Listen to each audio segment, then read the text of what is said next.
Kaganda, kaganda sa'yo ng mga puno, guys. Ayan. Ganda ng puno, no? Ayan. So, dadaan tayo sa kaharian ng mga puno na ito ang nagbibigay ng kunting background sa kapaligiran para maganda ang nilalakaran ng mga tao. Ako lang pala yung ako lang pala, guys, dumadaan. Wala naman dumadaan eh. Ako lang. Ang prinsesa na maganda ng kwait. Charot lang. So, grabe, guys. Nakalimutan ko yung aking tubig. So, para naman akong nilitsyon na kawali. Ano, mabaho ang may bulok.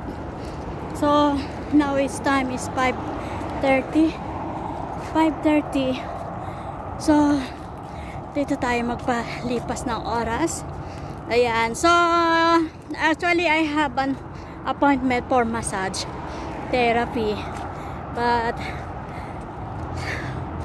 unfortunately, medyo nag-back out yung dalawang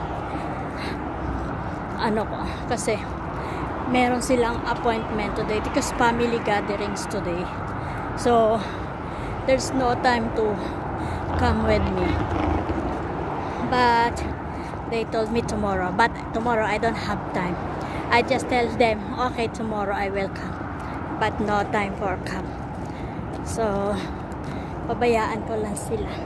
Maghanap sila ng magmamasad sa kanila. Ayan. So, kaya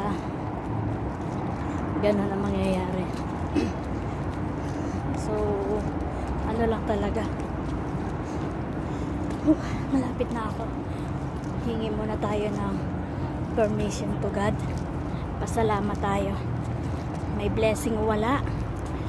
Ang importante, everyday naman tayo nagpapasalamat sa Diyos. Iba pa rin yung punta tayo sa simbahan. Magbigay tayo ng kahit kunting oras. So, dito na ako, guys. So, maya na ulit tayo magkita.